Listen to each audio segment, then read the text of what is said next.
Just to briefly introduce myself, my name is Koki Atcheson. I am the child of one of the event organizers, my dad, Dave Atcheson, who I'm looking directly at as he's got his hands on like 4 different devices. So I'll be the voice there. I'm a Pacific Buddhist Academy graduate, member of the Buddhist Women's Association, and I currently work in invasive species outreach. So for a lot of those reasons, I'm very excited about today's program, but mostly excited to be here as somebody who is a member of the Sangha, and I'm really grateful for all that this temple and community provides to not just me, but all of its members and participants. Okay, great. So to get started, I'd like to introduce Reverend Blayne Higa, who is minister of Kona Hongwanji Buddhist Temple. Thank you, Koki. Aloha, everybody. So last month, we transitioned from winter to spring on the equinox. And on this day during the spring and fall, day and night are in perfect balance as the seasons change. In many ancient cultures, this was a time of celebration to remind us of our deep connection to the rhythms and the cycles of the earth and the entire universe. In Japanese Buddhist tradition, we know this time as Higan, which translates as the other shore, and is a metaphor for crossing over from this shore of ignorance, anger, and greed to the other shore of nirvana and peace. In crossing over from delusion, we awaken to the truth of interdependence and how we are part of the delicate balance of nature, which enables all life to exist. Reflecting on this dynamic web of life, we awaken to our sacred connection to the natural world and to all things. Shinran Shonin, the founder of Shin Buddhism, shares in his writing how Buddha nature is none other than Tathagata. This Tathagata pervades the countless worlds. It fills the hearts and minds of the ocean of all beings. Thus, plants and trees and land all attain Buddhahood. The world of enlightenment is truly everywhere. In celebrating Earth Day each year, we recommit ourselves to the preservation of this planet that we all share by realizing that we are not separate, independent, or an island unto ourselves. The late Vietnamese Buddhist master Thich Nhat Hanh believed that we are here to awaken from the illusion of separateness. This is the fundamental Buddhist worldview, which sees all life as connected and interdependent. The Buddha teaches us how our lives are a series of causes and conditions which come together and fall apart in an endless cycle of transformation and change. And we suffer because we desperately cling to the illusion that we are independent and that life should be permanent, unchanging, and the way we want it to be. However, we all know that we are all connected and how life is impermanent and filled with dissatisfaction. Hasn't the pandemic been a lesson in these truths of life? We've had to continually adjust to the rapidly changing circumstances and events in our world and our lives. And through it all, we've discovered how the everyday transitions and challenges have never stopped happening. The cycle of life has continued uninterrupted, and we've had to try to manage everything with a measure of awareness, sensitivity, and grace. You know, while times have been immensely challenging, we've also discovered that what the Buddha taught about impermanence and interdependence are eternal truths that have enabled us to discover our innate resilience and has cultivated our ability to manage change. Embracing the groundlessness of our lives has enabled us to bend and to twist without breaking when things keep falling apart. The Buddha's teachings truly offers us wisdom for living in these challenging and uncertain times. The pandemic has radically changed our way of life and our behavior patterns. These changes have had a direct effect on how our actions impact the earth. The Environmental Protection Agency recently released a report which found that overall net emissions of greenhouse gases decreased 10.6% from 2019 to 2020, and decreasing even further by 21.4% when compared to 2005 levels. Now, they credit this sharp decline largely due to the impacts of the pandemic on travel and on economic activity. The EPA analysis also found a 13.3% decrease in the transportation sector's greenhouse gas emissions due to less travel because of COVID-19, with Americans limiting their exposure to air travel, public transportation, and more. The Buddha's teachings help us to manage our interdependent lives with greater wisdom and compassion for ourselves and the world in which we live. We realize that in the great web of life, our actions matter, for they have an impact on the lives of others and the world around us. Just like a pebble dropped into a calm pond, the ripples, while small, expand outwards in all directions. And so as we discuss food waste and sustainability today, let us keep our hearts and minds open as we learn how we can become more personally responsible for being in harmony with our fragile world. Please join me in Gassho. May we continually awaken to the dynamic activity of all-inclusive wisdom and all-embracing compassion, sustaining our lives. Namo Amida Butsu, Namo Amida Butsu, Namo Amida Butsu, Nammanda Butsu, Nammanda Butsu, Nammanda Butsu. Mahalo. Mahalo, Reverend Higa, for that very thoughtful reflection on today's events and our interconnected lives. I think you've been a mentor for me for so many years, and so it's great to see you in this capacity too. Always a treat to hear from you. And if anybody's interested in reading more of Reverend Higa's reflections, great writing on BlayneHiga.com, so check it out. So now I'd like to introduce Koichi Sayano, who has some more information about setting the tone for today's events and some of the food waste concerns in our world. Okay, thank you, Koki. So food waste and sustainability is a growing social topic right now. As you may know, the United Nations does have the 17 Sustainable Development Goals, and certainly food waste does touch upon a number of them. Probably the main ones are the regarding zero hunger, since we collectively we do produce enough food for everybody in the world. It just doesn't get to those people. And number 12 on responsible conservation.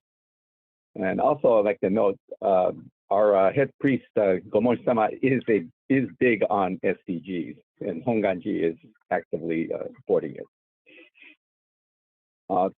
So, the question that comes up is, okay, what percentage of food is actually wasted in the U.S.?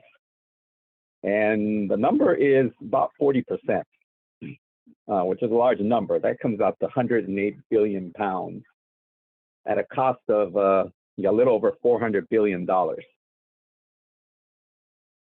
And the consequences of it, you certainly waste a lot of resources, including not just money, but energy, land use, water that goes into it.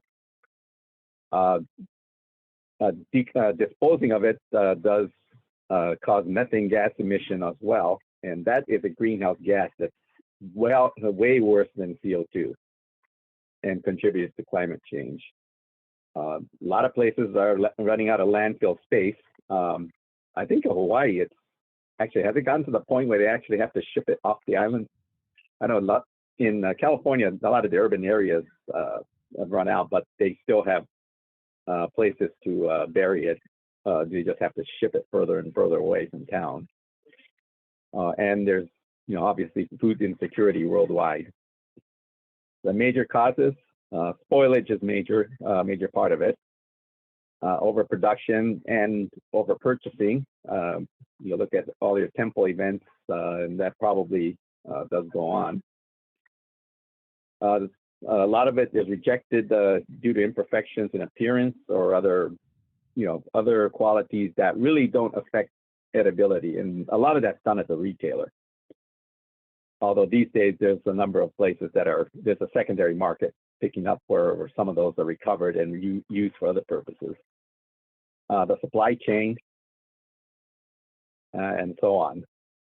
Just for interest, this is actually from an official U.S. Department of Agriculture website. And the U.S. government does have a goal of reducing food waste by 50% over the next several years. And the preferred method, obviously, is to not waste it in the first place. Or if you have surplus, diverting it to people that need it. Or it goes through, if it's not possible to get it to people, then at least use it for agricultural or animal feed, industrial uses. And the one that we're going to talk about a lot today is composting. The last choice is where it's incinerated or buried in a landfill. So as we go through today's presentation, let's keep in mind, not just the end disposal of excess food products, but there are ways to avoid the problem in the first place. Okay, back to Koki.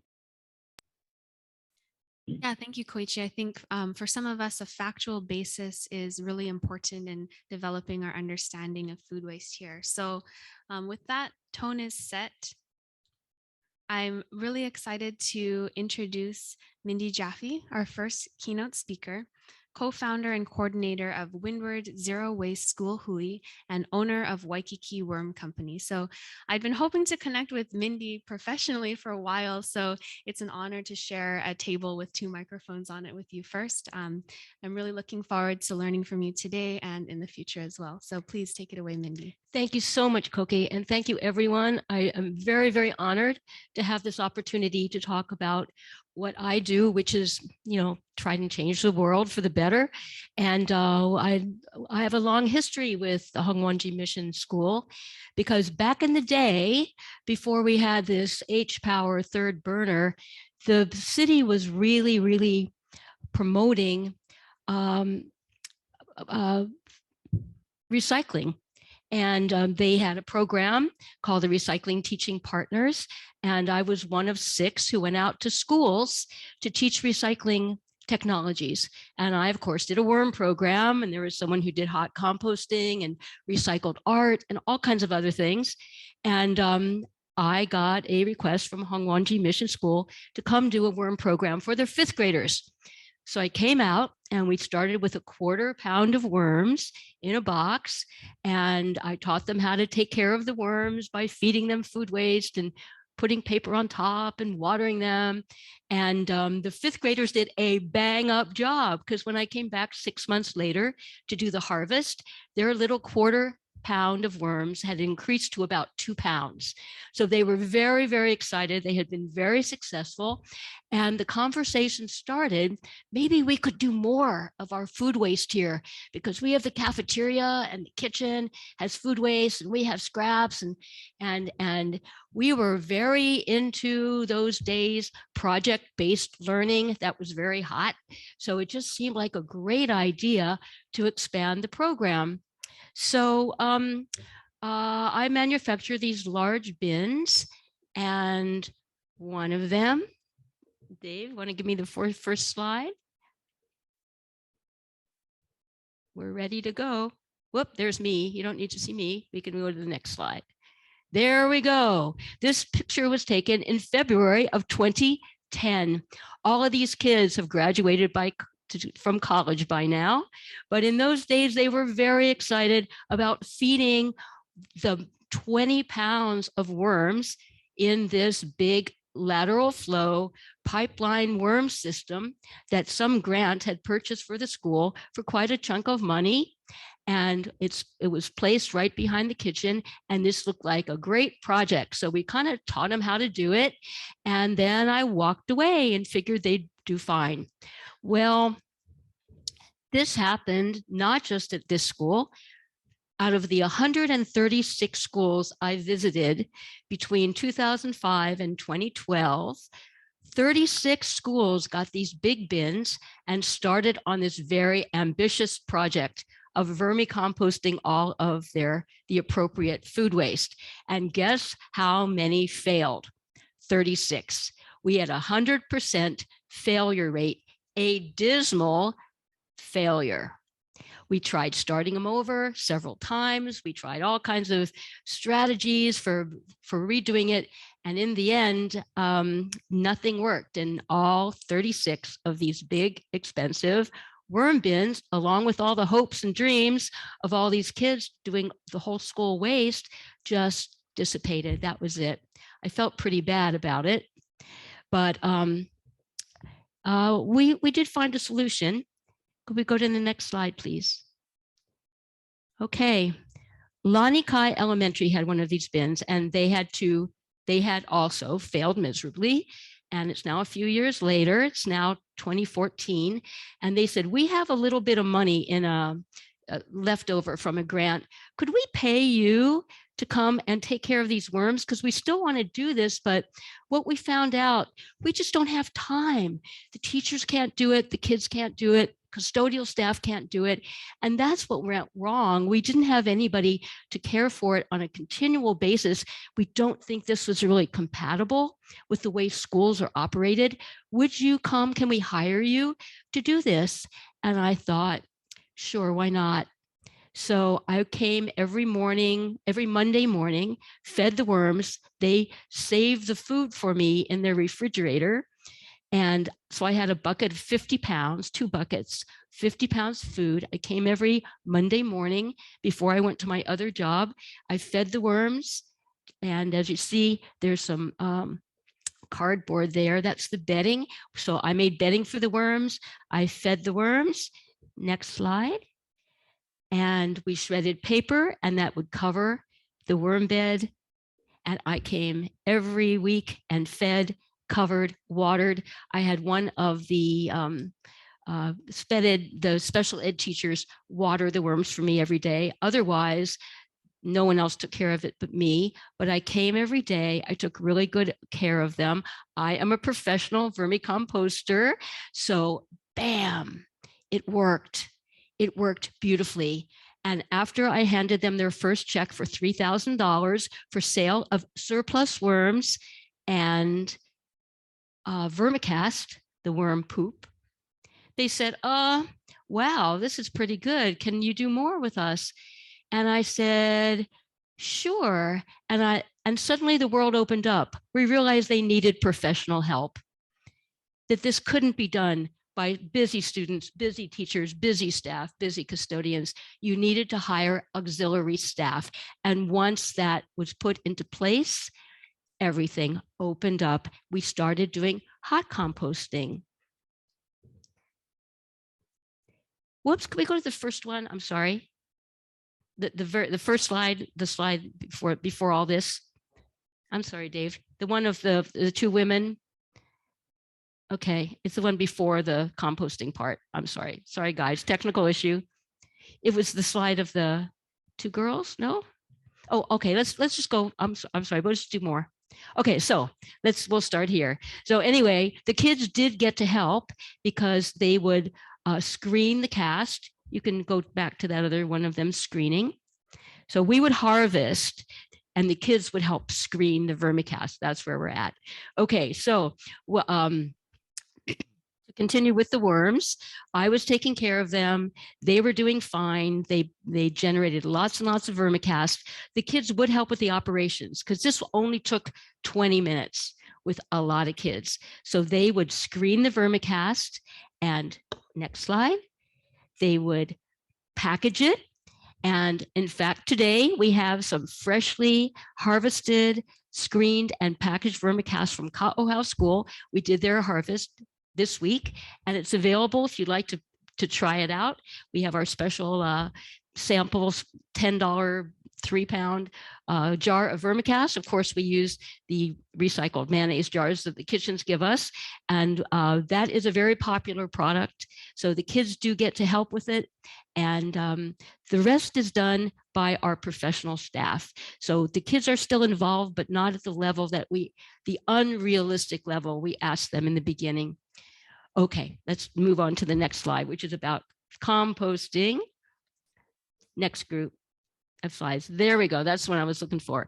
Okay, so we decided to take on the post-consumer waste. The worms would eat the kitchen waste, the prep fruits, veggies, and grains. But what about the plate scrapings? What you're seeing now is what the kids scrape off their plates. Hate to tell you, everybody, but federal lunch program, nobody eats this stuff. And only 10% is consumed, 90% is thrown away. That's at every level. High school, elementary, middle school, they really don't eat this food. We're all paying for it. This is the federal food program. And this year they gave everybody a free lunch, which upped the amount of waste. So more waste was produced than ever. And we don't see this as food waste. We see it as resource. There's so much nutrition in this school food. It is not going into the bellies of kids. I'm so sorry to tell you. It goes in buckets. And what we do with it is we turn garbage to gold, because all of this post-consumer food waste can be hot composted. And that's a process. We're going to go through the slides real quick. I'm going to just show it to you quickly. Okay, here's a layer. We do a layer of 100 pounds on top of tree mulch. So we start with a layer of sticks on the bottom, a layer of tree mulch. That's our carbon. Our food is our nitrogen component. We add another layer of food waste. Go ahead, Dave. Next slide. And we water it. So we're making a layer cake out of food waste with mulch on top, and we will keep filling these piles until we get 1,000 pounds of food in each pile.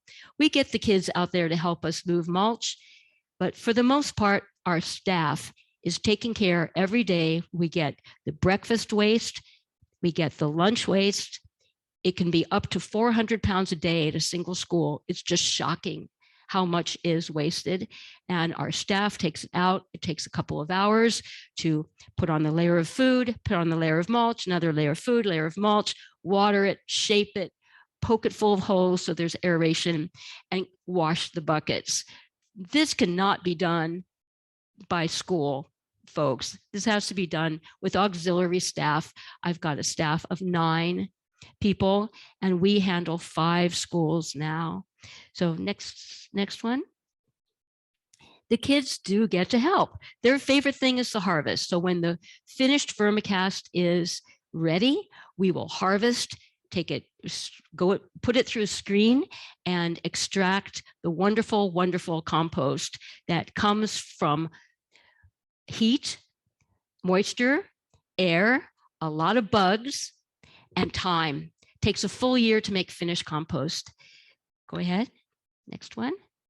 We screen that compost out, and we use it in the school to restore the fertility of the soil, to grow beautiful gardens, to do a lot of cool science experiments, and very importantly, we sell the surplus to the public. We have a very, very hot and extensive customer base, because you cannot buy compost of this quality anywhere else. We have a lot of gardeners in the Windward side, and they line up an hour before we open for every one of our sales, and we sell out every time.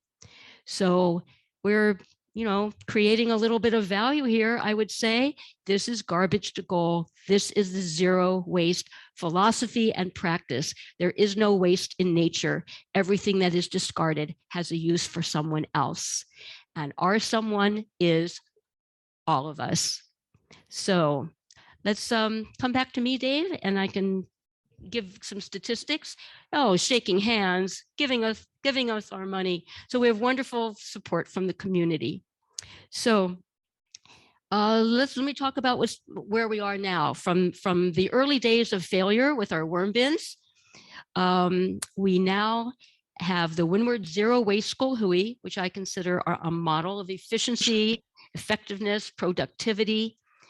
And we have 5 schools that we service. I have 9 paid staff. And in 1 year, on average, we will compost 58 tons of food waste from the kitchen and cafeteria. From that, we create 52 cubic yards of compost. And the market value on that every year, $23,000 is what we sell. We will create 1,960 pounds from the worms, vermicast, with an additional market value of $7,840. And we also sell our surplus worms, generating another $20,000 annually for our 5 schools. Garbage to gold. It really works. But it takes a lot of hands, and they must be people that are not also teachers, students, custodians, and administrators, because they can't handle it. You have to hire an auxiliary staff. So the transformation is huge. We come to a campus, we start collecting not only the food waste, but cardboard for the worm bedding. All the paper that we can get our hands on is shredded for worm covering. We also do all of the green waste on the campus. In other words, every bit of organic material on the school grounds generated by the school, instead of being put into the dumpster and hauled away, is processed on site with vermicomposting, hot composting, and green composting technologies. So we eliminate all the organics going to the waste stream. And as was pointed out, once it hits the waste stream, it's hazardous waste. It's extremely dangerous to the planet. It's extremely expensive to manage. The best thing you can do is take care of it on site. So we reduce the dumpster volume by 90%. That means you don't have to come every day and empty the dumpster. It takes us a full week at our zero waste schools to fill a dumpster. Before we came, it overflowed every day. Now, it takes a full week to fill it up because we take out everything but a little bit of plastic. We create mountains of rich soil. And when you have that soil, you can restore depleted schoolyards. And anytime you add rich organic material to the soil, you increase its fertility, you promote moisture retention, you mitigate soil erosion, you boost biodiversity, you sequester carbon. And of course, anytime you're growing anything green, you're sucking carbon dioxide out of the air. So you're reducing the atmospheric carbon. What's not to love about resource recovery? It's not waste, it's resource. You only have to know what to do with it. The other things we do, we promote community interaction and support. The community loves us. They get great compost from us, and they're happy to support the schools in this way. We make plenty of money for the schools, and we create a training ground for a future resiliency workforce. Now, this is a pretty big project, right? My big thought is the public schools, we only do 5 and we get 58 tons. There's 255 public schools in Hawaii. If they were all doing what we're doing at the Windward Zero Waste School Hui, if we close that circle, we could support Hawaii agriculture locally. We could bring in locally everything that has to come from the outside now. It's all right under our nose. I wish the state would realize that the massive waste they produce at the public schools and everywhere else can be transformed into something of great value that will absolutely change everything. Talk about transformation. This is it. This is it. So my big idea, my big project is to see this happen. I doubt it's going to happen in my lifetime, but I'm happy to start the conversation. It's kind of expensive, but it's way more expensive to destroy the earth and to go into everybody's pockets to pay for a very broken waste management system, when if you change to resource recovery instead of hauling away and putting in a either burning or burying our materials. We still need H-power. I'm not saying we don't, but we lose resource every time we burn up food, paper, or cardboard. That turns into soil if you know what you're doing. So that's my big, big, big idea. And it'll work. I know, because we've been doing it now. This has been 17 years in development, and it's working beautifully in 5 little schools. We could do way more. All we have to do is figure out how to pay for it. And we haven't quite figured that out yet. But I'm not dismayed because, well, let me share with you my favorite quote from Mother Teresa. She said, "Not all of us can do great things, but we can do small things with great love." And that's why I wanted to come to talk to you today, because you can do this yourself at home. You can do it at your school. So I'm suggesting that we make some changes here at Hongwanji Mission School, and we try a different tact, because what we were doing before was a little too ambitious, and we didn't realize it didn't work until it didn't work. I thank you for being a part of this massive failure that got me on the road to success. Because once we figured out it didn't work, and we figured out you needed to build a workforce that could do this work, and we could plug in and make this happen at the schools, I was on to something big. But it's still the small stuff that counts. I still believe power to the people. I'm from that era, and I want everybody to be doing their part. So let's do this here at Hongwanji Mission School.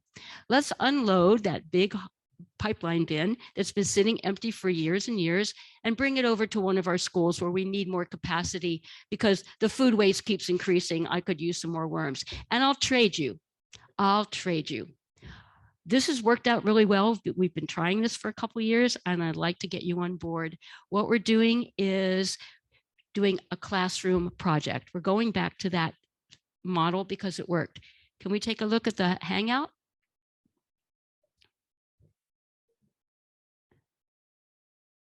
Whoops, next one. There it is. This is what I'm suggesting we bring into the classrooms. This is called the Worm Hangout. It's a fabric bin. Isn't that wild? On a little wooden stand, you put a bucket under it to catch the drips. And boy, what a great little classroom bin this is. We've been doing this again at several schools. It goes one classroom at a time for 1 month. And the big trade is we come in and train the kids how to take care of it, the teachers how to manage it, and they only keep it for 1 month. It then moves on to another classroom. So we don't burden the teachers with everything. We just keep moving it on. The key thing is we're educating. I think that's what you want in the schools. You're not interested in doing a big, massive project by yourselves. You just want the kids to understand this process and their part in it. The kids love the worms. Next one. And the good news is we come and do all the training and we do the harvesting. So no muss, no fuss, all of the fun, all of the education on vermicomposting can come to your classroom and rotate around so everybody gets a chance at it. And we found that by doing this, we're getting some brand new ideas because kids come up with ideas on how to do the collecting, how to know what to feed. They weigh and they measure and they log the amount of food they learn. So there's some math involved, and they record that. They log it into a website where they can see it pop up on a dashboard, how much food they've fed the worms. It's a really fun little project, and we will manage that project for you. What do you think? You think that might go over? Yeah, I'm thinking that would be really good. So all of those 36 schools that have these dead, empty, giant bins, I'm going to trade them out and get our bins back where we can really use them for these big, big projects, and bring back to you doing it classroom by classroom, kid by kid. I like that idea. It was a good idea in the first place. We got a little carried away with our ambition, but it's exciting to think big. But as Mother Teresa said, sometimes the small stuff with great love is really where it's at. So not only can you do this at your school, but this is a great home bin as well. And we have made home vermicomposting really easy now. This year, we started a program called the Oahu Community Worm Ohana. You can go ahead, Dave, to the next one. And this is our homepage. I'm going to let the slideshow run. It's a harvest party. All of these people started their worm bin with a 1/4 pound of worms 6 months earlier, and they were a little scared to harvest. So we decided to get together and harvest with a bunch of volunteers helping. There they are. And get them separating their vermicast from the worms and starting their worms over in fresh bedding. And as you can see, the 1/4 pound of worms, the tiny handful, is now a big, giant ball of worms. I think that group of 6 that came to that first harvest party generated 23 pounds of worms. And there's what's not to love about vermicomposting. You get beautiful vermicast, you succeed in growing your worm colony, and you get rid of all of the food waste that you used to throw in the rubbish. It now goes into your worm bin. So Learn to Worm is easy to do now, and we have a website for you. You sign up. There's an extensive video library so that you can go step by step through the process. So we are giving now individuals, home vermicomposters, all the support you could possibly want from start to finish. And I want to go to the next one, Dave. We have a Learn to Worm kit. We make it so easy. This is going to cost you $100, and it includes everything you need already set up for you. Absolute instructions on video. You go step by step. So we're making it really easy for people to start in a basic box bin. And there's other kinds of bins on the market that people like. But you know what? I love to start people in just a box with that 1/4 pound of worms, because you feel just incredible success when you hold that worm ball in your hands. It used to be just a handful, and now you need 3 people to hold it up. It's great fun. It's a wonderful learning experience. It's not hard to do. And I'm suggesting that people in the Hongwanji mission community and the Hongwanji, the Hawaii Hongwanji community all around town and around the islands and on the mainland, give this a try. You may think it's not much, but what we have you do, you weigh your food waste every week, and you log it onto the website under your Worm Ohana name, and keeps a little profile. So it'll chart for you your pounds every week, and you're able to see how much you're diverting from the landfill. I take in the food waste from 5 neighbors. I don't make good waste. I'm never home. I don't eat at home. I just have coffee grounds, but I have neighbors with kids and roommates and families, and they make a lot of wonderful waste. My worms certainly eat better than I do. I collect 25 pounds on average of food waste a week from my neighbors. I have 3 of these boxes going. And since we started 6 months ago, We've done over 800 pounds of food waste diversion. We did our first harvest and got 24 gallons of vermicast, which I shared with everybody. And now we're going to be doing our second harvest soon. And I am just amazed at how beautifully this works. It's become part of my daily management. It's not a big deal. And I truly encourage everyone to give this a try, whether you share with other people, whether you're taking in food from your events here when sometimes you have some food left over, whatever you need to do to get those worms fed, it is so rewarding. So I leave you with that. Let's go to the last one. Oh, we're going through how to build your first worm bin. Very simple. I'll take you through step by step, explain everything you do, feeding the worms, putting paper on, and putting on the final cover, watering your worms every day, feeding them once a week, harvesting, and it's all easy, it's all good. And I leave you with this last slide. Keep going, Dave. Nope, keep going. The last one, the very, very last one. Oh, we're going to do green waste. Okay. Do I still have time? You got, yeah, 3 minutes. Okay, 3 minutes. Well, let me real quickly go over green waste. I saw I was running out of time. The other thing you can do at home, which is really easy, is a green waste pod. Go back at Dave, please. So you can do this in any rubbish can where you put pukas on the side and pukas on the bottom. This is for your garden waste, grass, leaves, and anything you don't want to feed your worms, you can tuck in.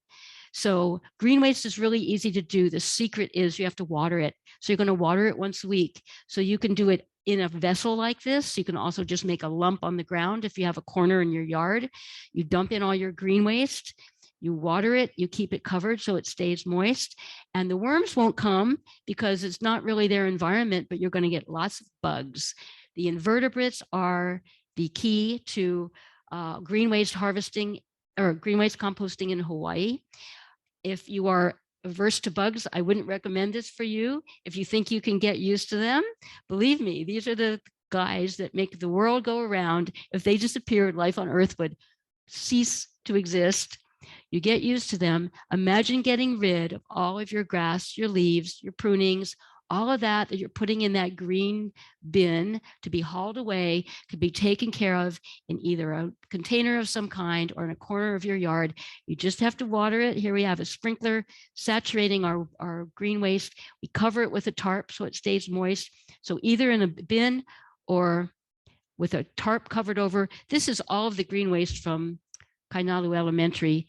This saves the school $20,000 a year in waste hauling. Yeah, so do it easily. So green waste is a great combination with the worms, but I am such a fan of the worms. I can't say enough about them. Okay, let's take a look at that last slide. And this was at our harvest party. This is my half of my staff and me and the 5 pounds, 4 ounces of worms in one of my boxes, which started with a 1/4 pound just 6 months earlier. I'm a really good worm grower and I share them and I sing their praises day and night. They are wonders of the world. They have changed my life and I want them to change your life, the life of your school, and the life of this planet. So that's my story. I'm sticking with it. Thank you so much for your attention and time, and I'll hand it over to Seattle.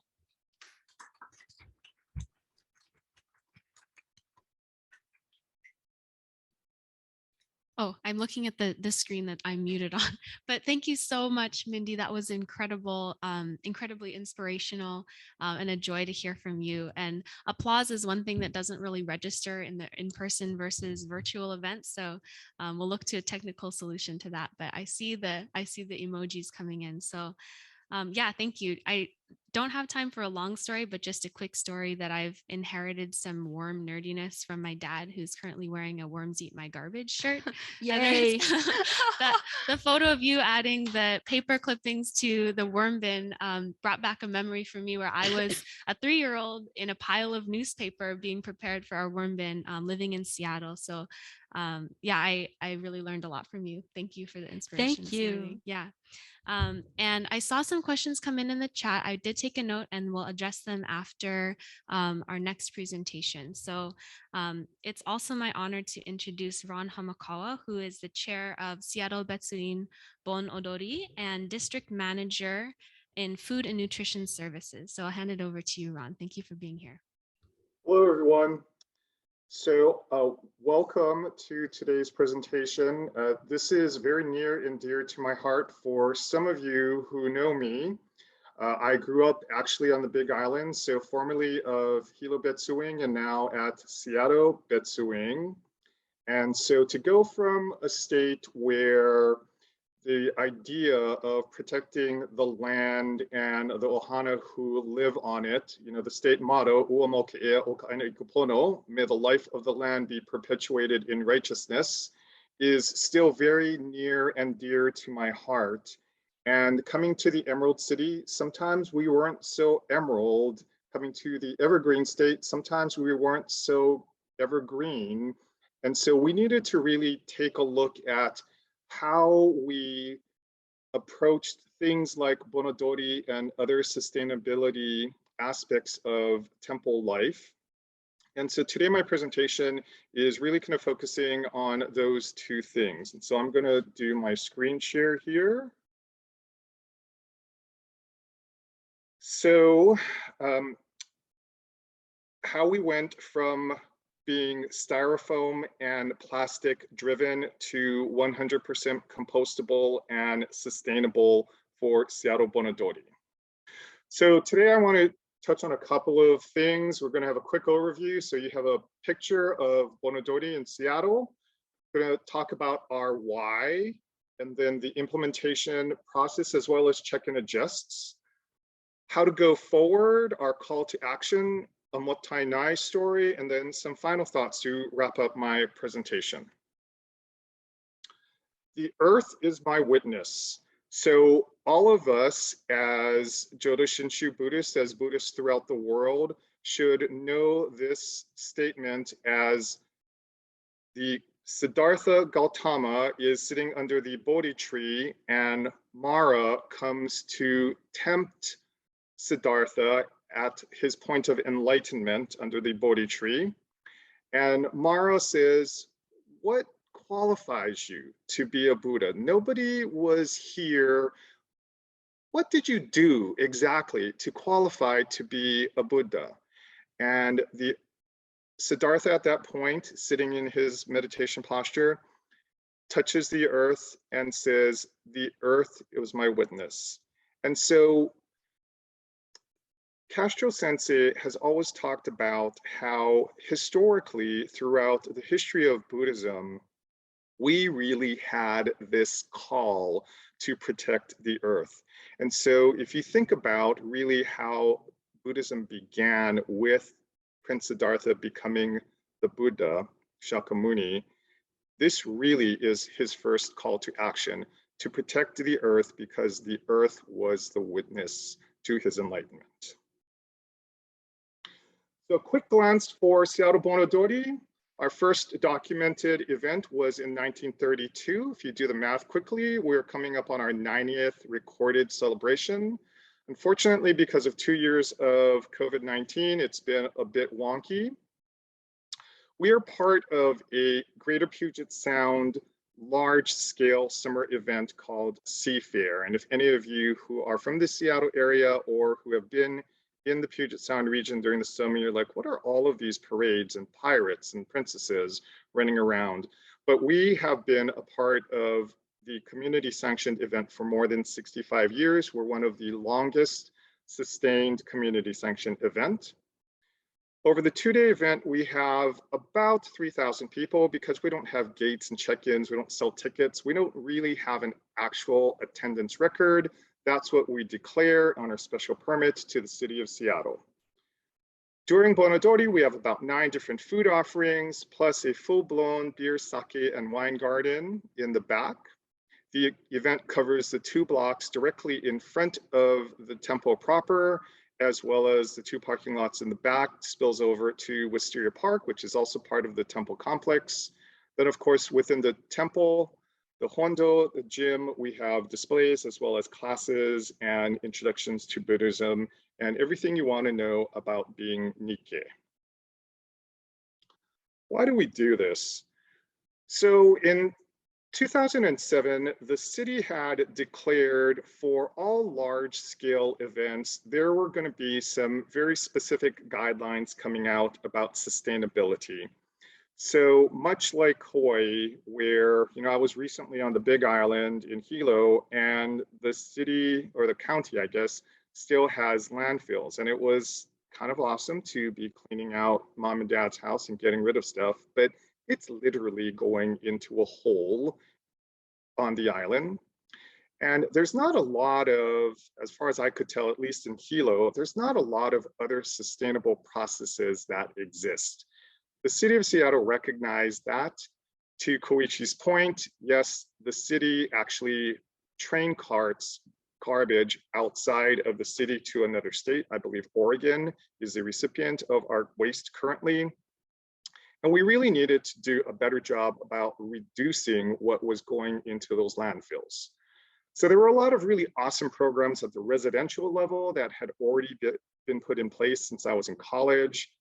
For example, I can put anything that I want into my recycle bin that's provided by Seattle Public Utilities. It's free. So anything that is compostable goes away by the city. I pay for my waste can and I pay for my composting bin, which is pretty minimal if you take out all of those recyclable parts. What the city didn't recognize they were doing, or I'm sorry, what the city recognized they were not doing was looking at commercial as well as large scale events. And then so this ordinance was being put into place. In 2008, the Betsuin, knowing that this rule was coming down in 2010, we were early adopters to looking at how we could be more sustainable for Bon Odori. And really, from the Buddhist perspective, Castro Sensei was Ardingbang at that point, we really thought that it really lined up appropriately with Buddhist perspective on the world, the earth, and all that is interconnected by it. Sensei had already started his Eco-Sangha program, so again, it was something that made sense. It was a really easy decision for us to do. The infrastructure for this is what's critical in a lot of other cities. And so within the city structure of Seattle, there are organizations who literally are vendors for us, and we can get everything we need for Bon Odori from a 96-gallon food and recycle tote. Notice that they're on wheels, so we can maneuver them around. If you've ever been to the Seattle Temple, you know that it's on a pretty significant hill. And so moving a 96 full tote of composted product up and down the hill is a bit of a challenge. So the wheels made it easy. For larger bins or for things like cardboard waste, we have larger containers that we have dropped in one of our back parking lots. The piece that really was missing when we were first looking at the start of composting and recycling for Bon Odori was who's going to manage that piece and what does the communication look like? So luckily, we have a very engaged Boy Scout troop, 252. And at that point, one of our potential Eagle Scout recipients was looking for a project. And so this was in 2008. And so the first iteration of how the program was really going to be executed, as well as the communication strategies about what goes in what bin, was his Eagle Scout project. And then The check and adjust came in 2015 when another one of our Boy Scout, Eagle Scout recipients needed to do a project, and we did a check and adjust in things that didn't quite work in the first iteration of communication, of signage, of marketing and communications of those pieces. And that led to what we, in theory, are using now, except we haven't had Bon Odori in person for the last 2 years. From the vendor perspective, because we do have a large event, it's significantly easier for us to engage with broadline food vendors. And broadline food vendors, if you're familiar with companies like US Food Service, Food Services of America, Cisco, you can get those products delivered to you. If you're at a smaller temple, it might be a little bit more difficult, but you for sure can get these products along the way at any of your kitchen supply stores, companies, etc. So when we started looking at what this was going to look like, we really wanted to go as far in as possible. Some of it we were not able to do successfully in the first year. We certainly needed to do some check and adjusts along the way. But now with the full scale Bon Odori in place, all of our food containers are compostable and or recyclable.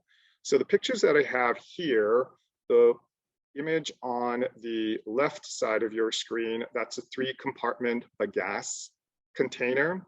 So if any of you who grew up in the plantation days, or if you were on an island that still had a sugarcane plantation while you're growing up, you'll remember the smell of them pressing the sugarcane before it was shipped off. And all of that waste product is bagasse. It's essentially the fiber that's left after that sugarcane press. And so talking about recyclability, bagasse is truly recyclable. And it's taking a product that literally would have just been dumped aside and looking for a second life for it. The image on your right side of your screen is just one of many products that's available, fully compostable. That lid is made of something called PLA, it's polylactic acid, which is also fully compostable when it reaches over, I believe it's 125 degrees. It doesn't have a very high heat threshold, so you should be careful of what you put into it. But we were talking about Mindy looking at pre and post consumer waste. So we do take all of the pre-waste as we're prepping for Bon Odori and put it into those bins. And then during the actual in-person event, we're looking at all of the post-consumer waste, whether it's coming from any of these containers or food that is unconsumed and it goes in there. Napkins, of course, are already compostable. And then we use PLA, again, polylactic acid utensils, which is fully compostable. And then, of course, waribashi, which environmentally is not the most sustainable, but it is fully compostable. On the recycle side, we have pop or water that we sell. So that comes in a PET bottle. All of that goes into recycle bins. Any cups that we have in our beer garden that is potentially not compostable goes into recycle bins. So at the very least, we're buying PET cups. I'm sorry, recyclable cups.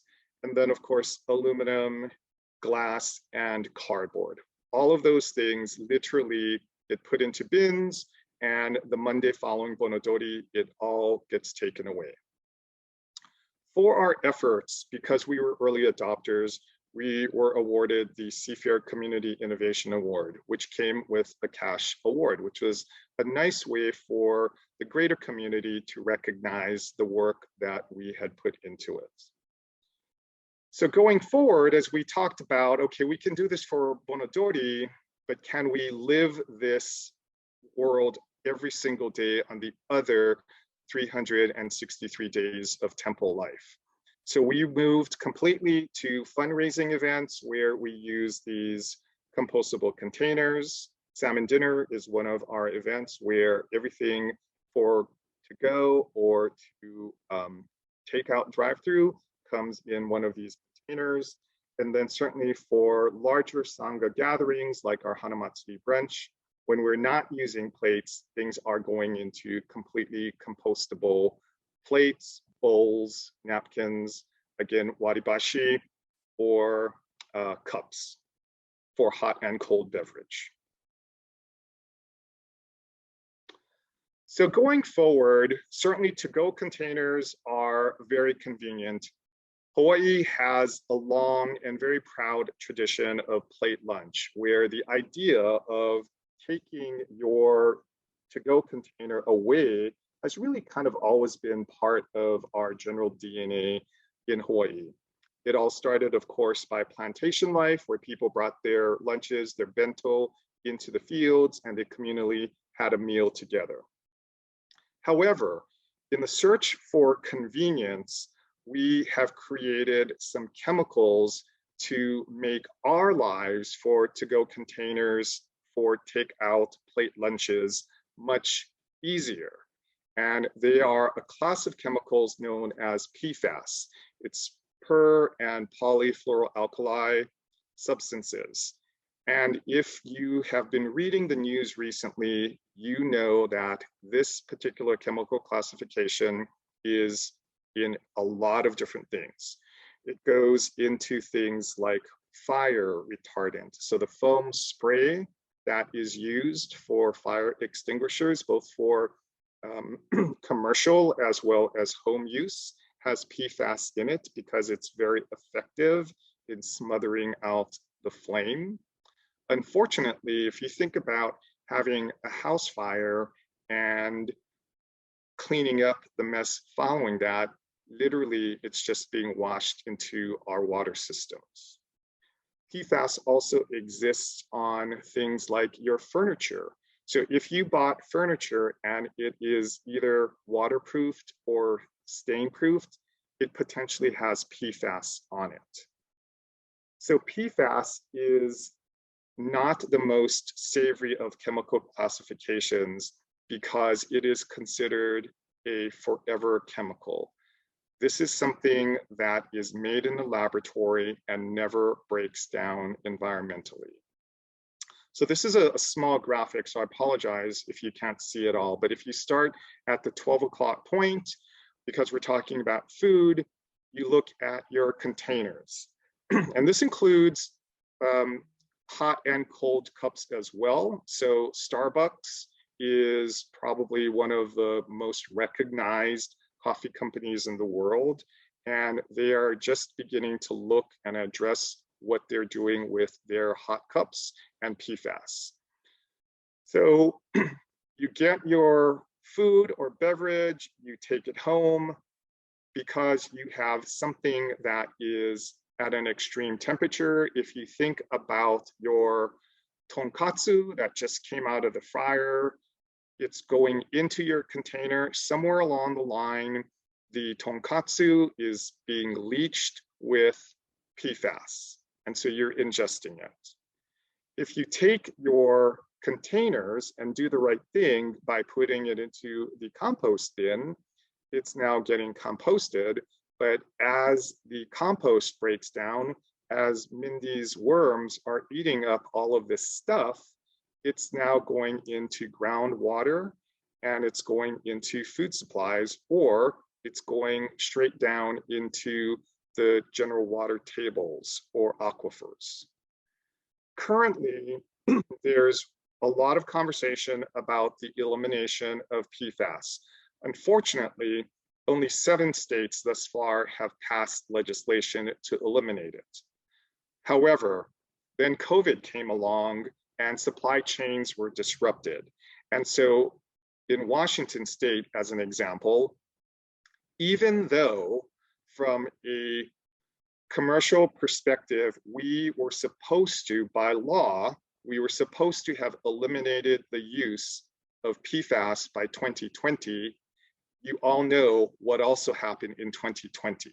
And so the law was put on hold. It still sits on the books, but because we still continue to have supply chain issues, this continues to be an issue globally for all. Okay, So that was a little bit of a heavy way to roll that out. So now I'm going to move into something a little bit more fun.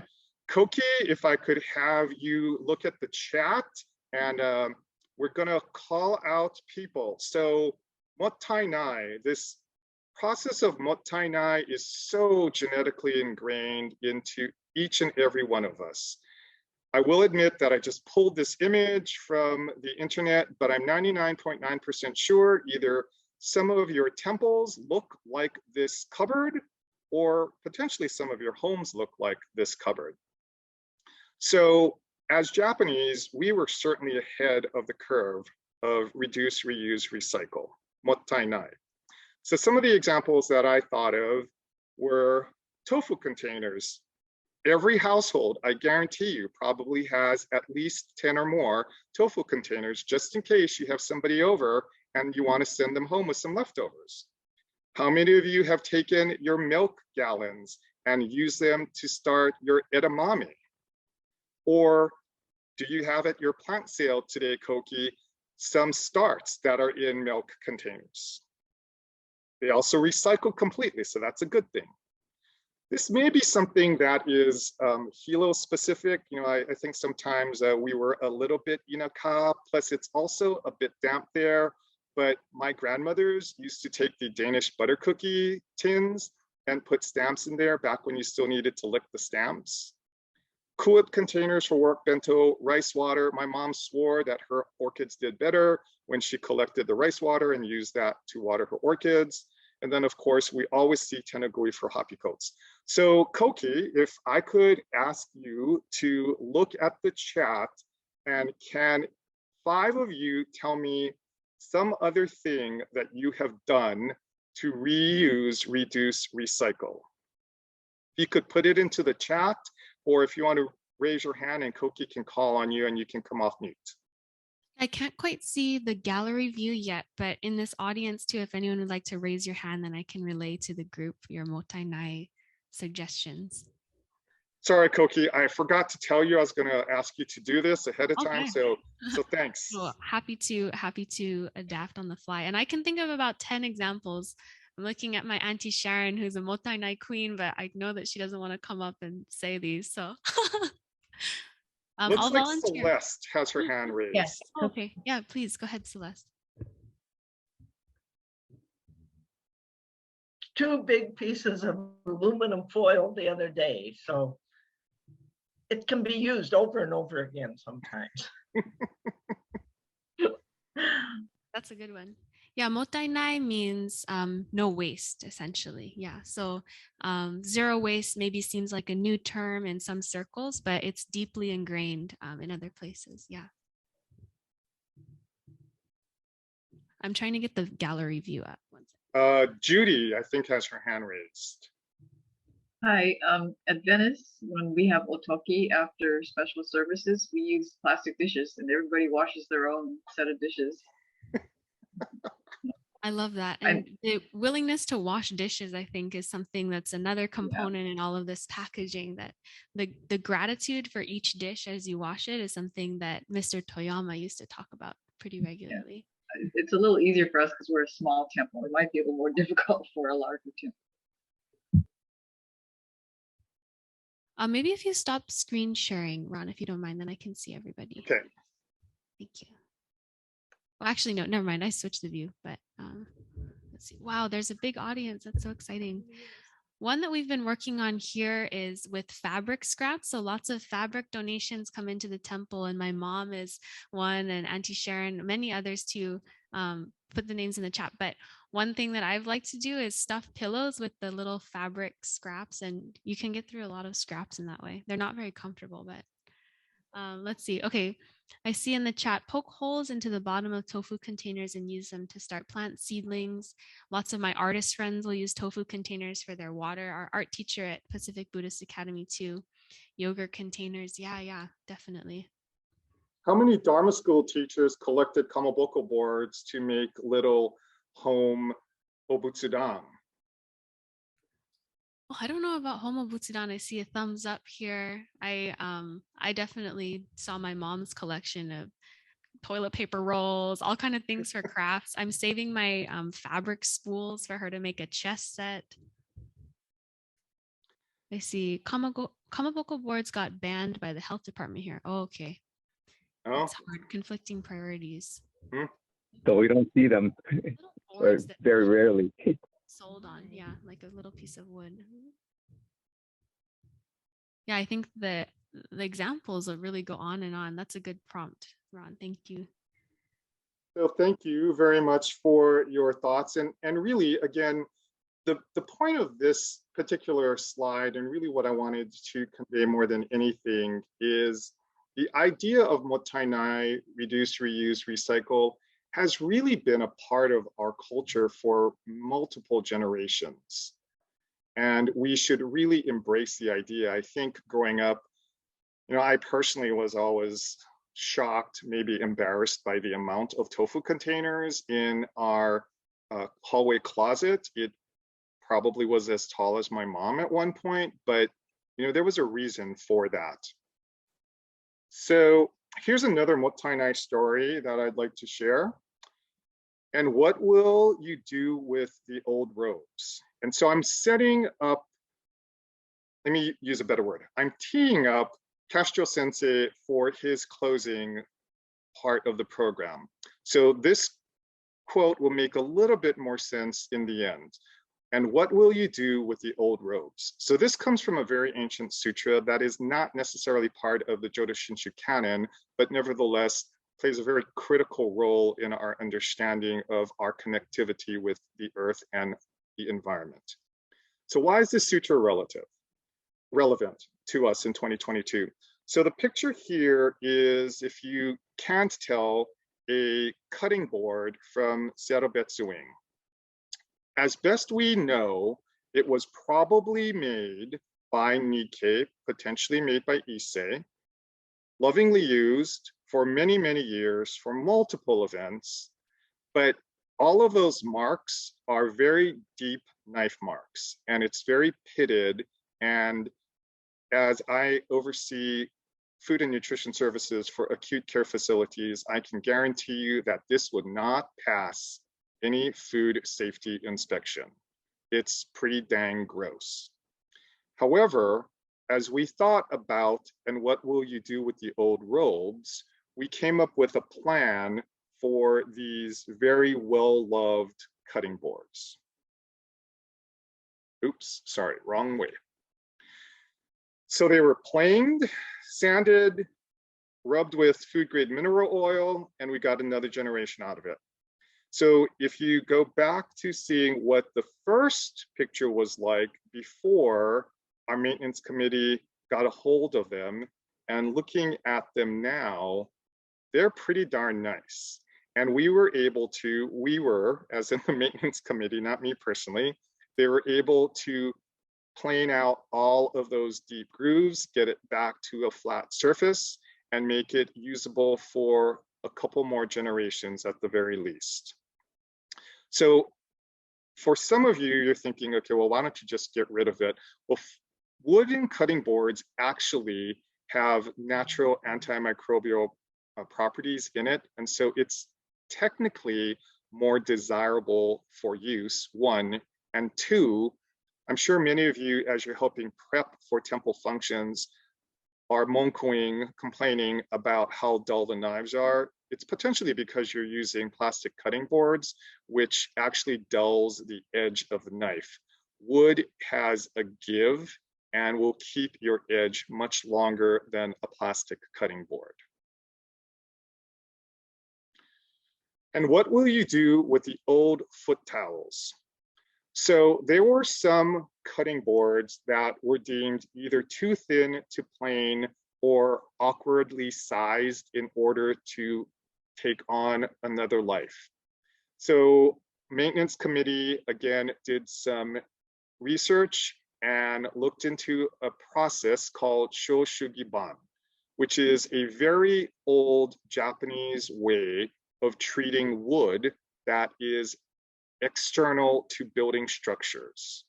So when you think about outside walls or fences, oftentimes Sho Shugiban was employed to prevent the wood from deteriorating faster than it should. So here are some pictures of one of our maintenance teams going through. He's burning the wood. You can see the start of it and what it was like after it was completely charred. Next process is to scrape all of that char off, and it also reveals really a beautiful wood pattern from that. Here he is now applying mineral oil to the charred and scraped wood, rubbing it in. And then here's the finished product. Your Highness, we will take the old foot towels, shred them, and mix them with mud to repair the temple walls. And again, the context of that will make more sense when Castro Sensei speaks.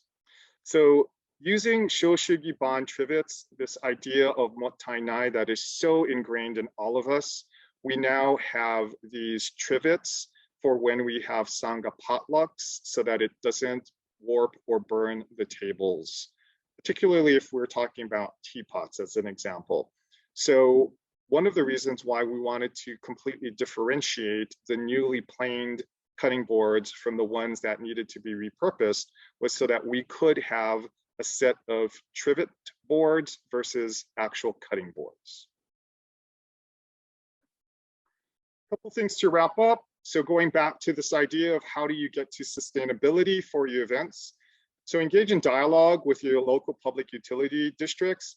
So many of our counties, municipalities have something in place. I'm pretty darn sure of that. We just need to know what it is and what those resources are.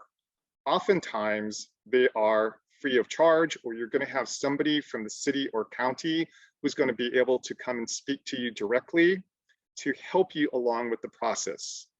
In Seattle, because we have the event in the middle of a city street, we need to file a petition to close the street, which is one of the reasons why we are high on the radar with the Special Events Office of City of Seattle. And we got a little bit more attention and help because we closed the street down. I know many temples actually have them in their parking lots. We don't have the luxury of having a big enough parking lot for our Bon Odori. There are many third-party resources in your community. So if you just do a quick internet search, I guarantee you within your jurisdiction, you're going to find people who can help you with this process.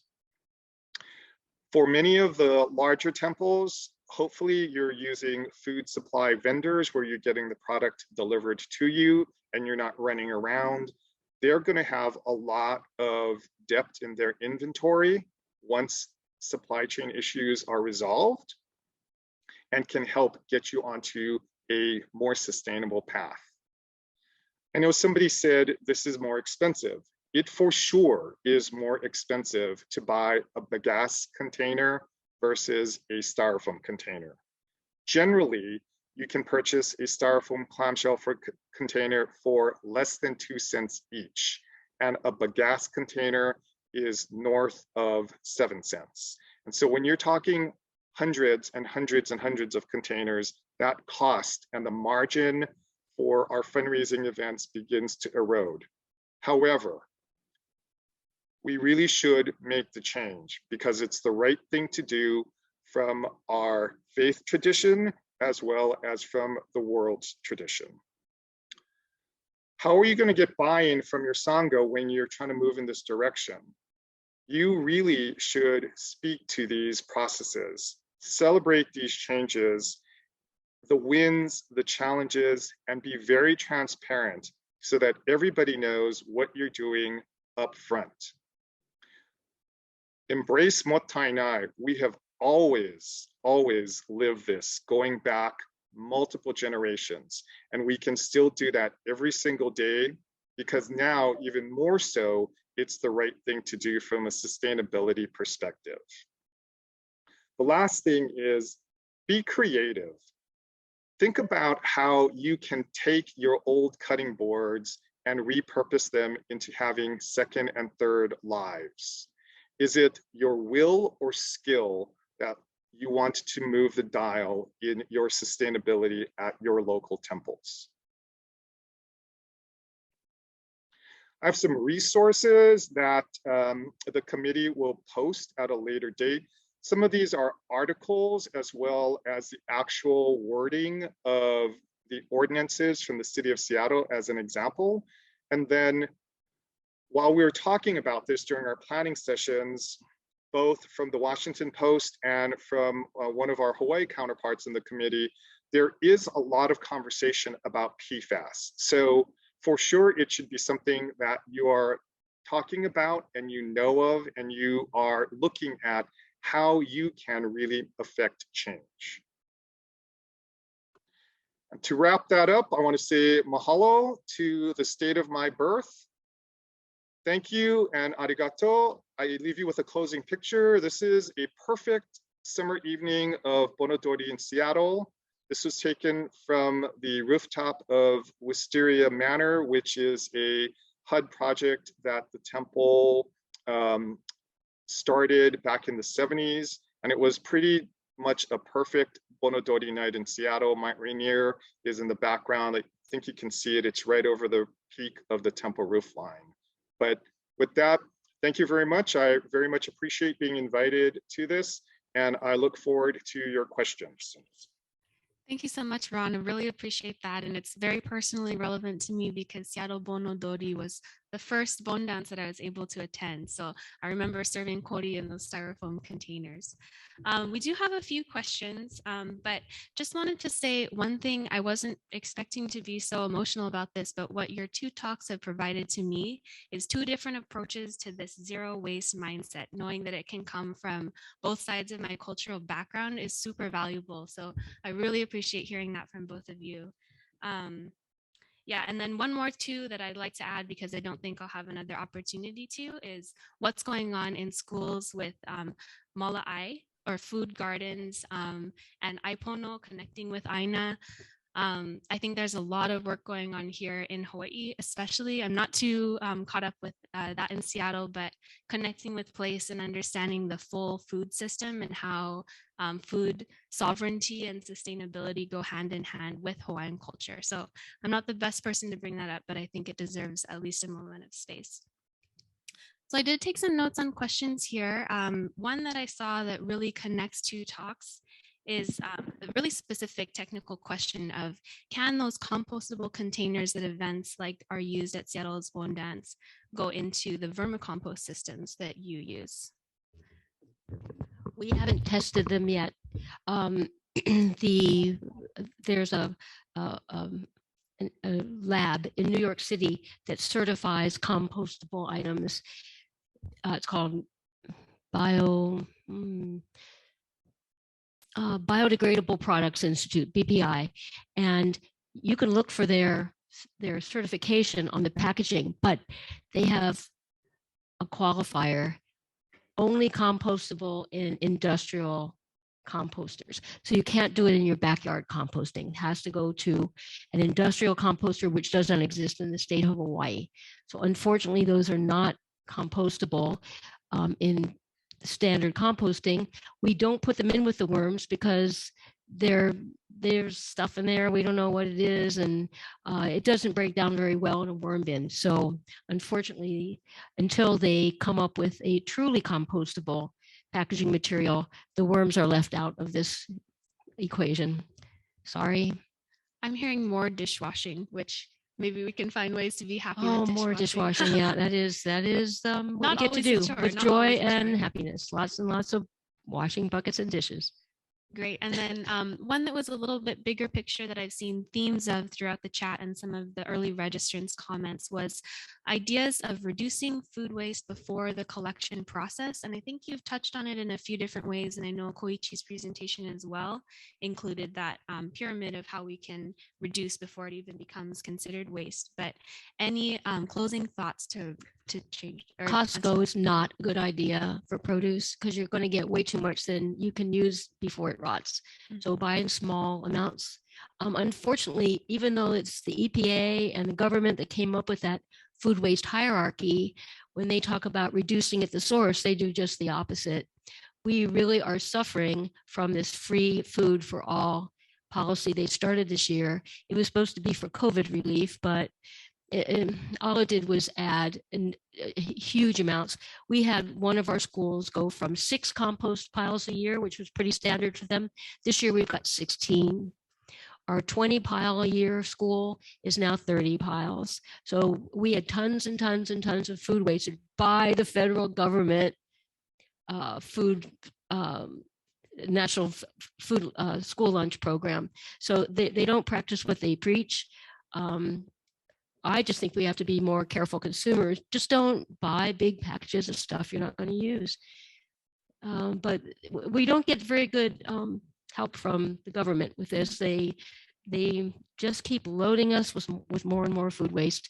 We just have to find better and better ways of turning it to resource and using it for good rather than evil.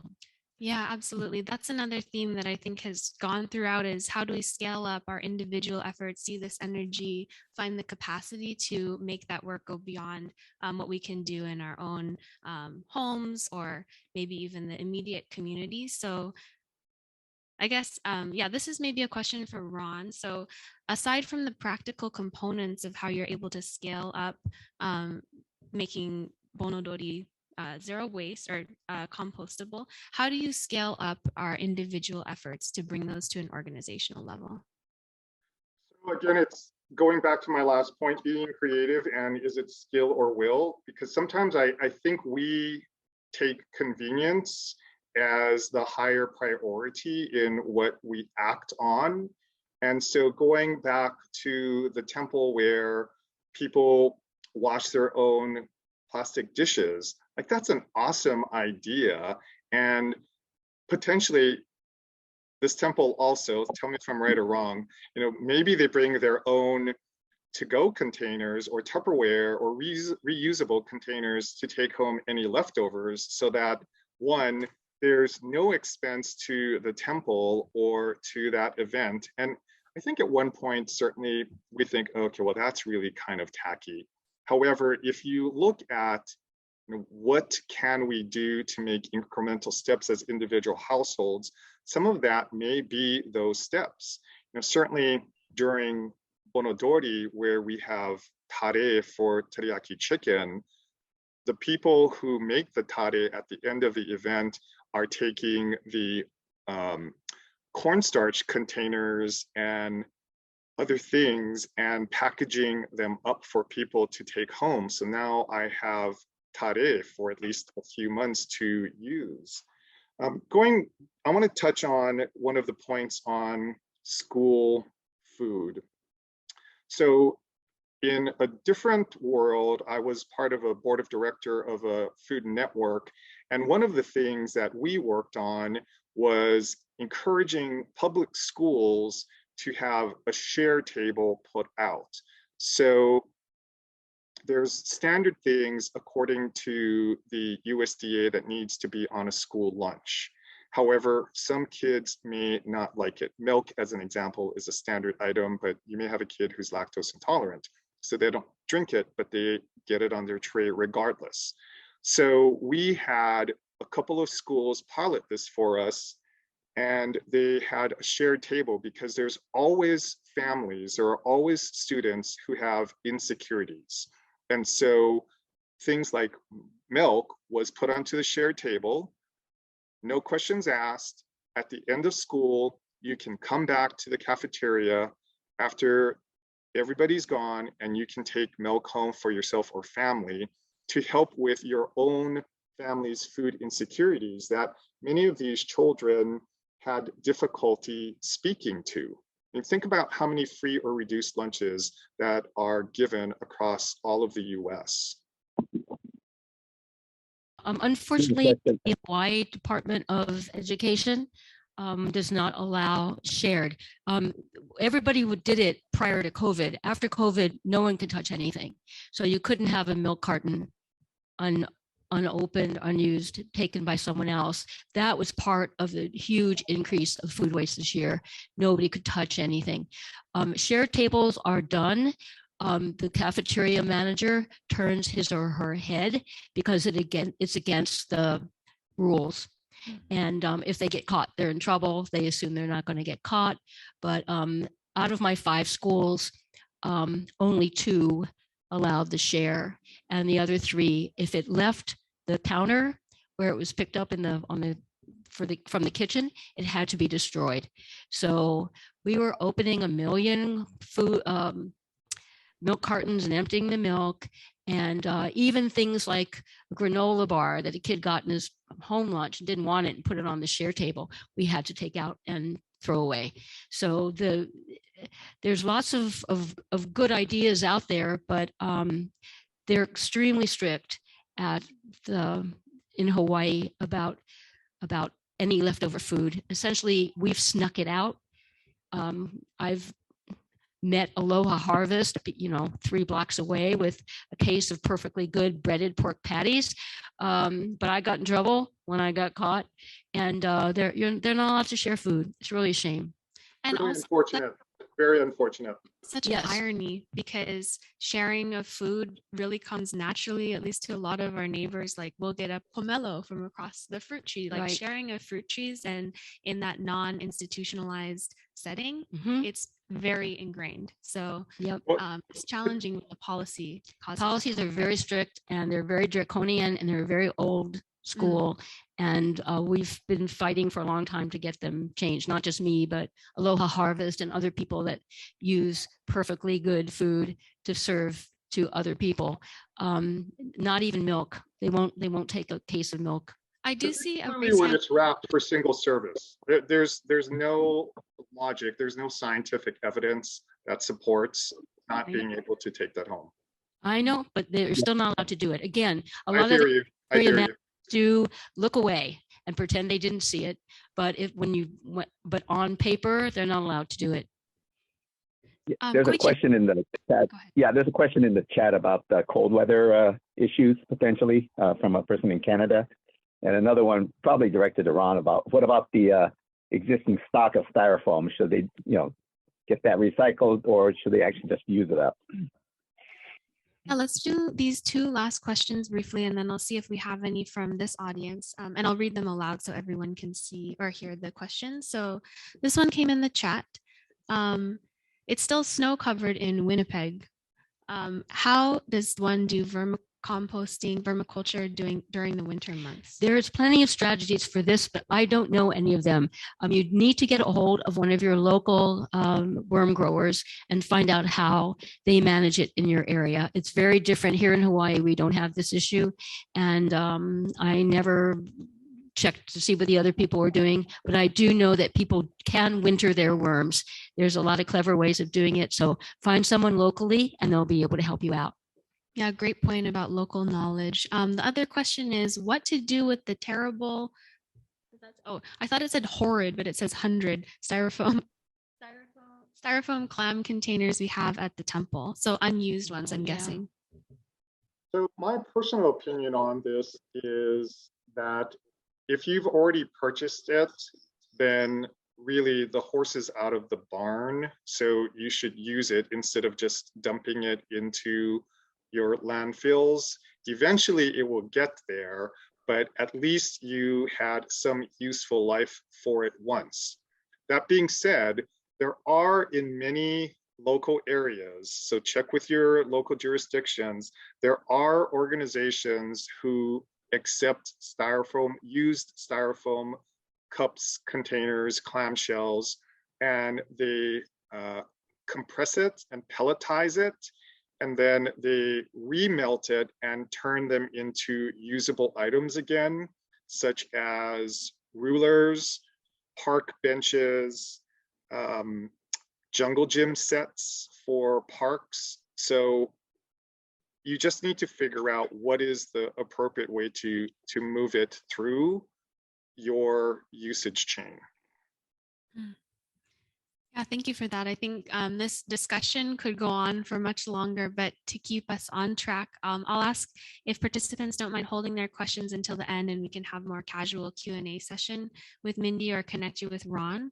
But for some final thoughts, I'd like to say thank you again to our keynote speakers. It was such a joy to have this opportunity to share a Zoom meeting with you. And I'd like to introduce now Reverend Don Castro to offer some final thoughts. Reverend Castro is BCA Emeritus and a really impactful advisor and mentor to a lot of us, including me, one of the first ministers that I ever looked up to. So please welcome Don Castro. Thank you, Koki. For a final meditation, I have a Buddhist story that Ron has led into. Thank you, Ron. And this Buddhist story comes from the teaching of the Buddha, which I'm sure that any of our temple members have seen it, and the book is often given out for free to newcomers. And in this story, I love to tell it every time. I get a thrill out of telling this story. And it really is probably the first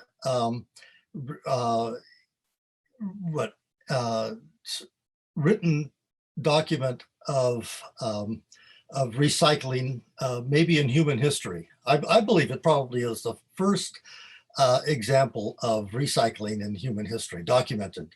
And it's a model recycling program. And in order to understand this story, you need to realize that the Buddhist monks, this story comes from just after the time of the Buddha, probably, and it involves his chief disciple, Ananda, and the early monastic community. And it was considered, and still is considered, a very meritorious act to give things to the monks, because the monks live dependent upon the dana, or the charity of the community. And so to give robes to the monks is considered a very meritorious act. So I'll read the story now. And I have an alternate. I don't think you should tamper with the Buddhist scriptures, but I do have an alternate ending that I will read after this, and it's with Mindy in mind. When Syamavati, the queen consort of King Ujjana, offered Ananda 500 garments, Ananda received them with great satisfaction. The king, hearing of it, suspected Ananda of dishonesty. So he came to Ananda and asked him what he was going to do with the garments. Ananda replied, "O king, many of the brothers are in rags. I am going to distribute the garments among them." "What will you do with the old garments?" "We will make bed covers out of them." "What will you do with the old bed covers?" "We will make pillowcases." "And what will you do with the old pillowcases?" "We will make floor covers out of them." "And what will you do with the old floor covers?" "We will use them for foot towels." "Well then, what will you do with the old foot towels?" "We will use them for floor mops." "Well then, what will you do with the old mops?" "Your Highness, we will tear them into pieces, mix them with mud, and use the mud to plaster the house walls." Now here's the alternate ending.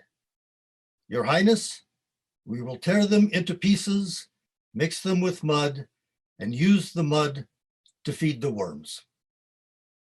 Namo Amidavits. Namo Amidavits.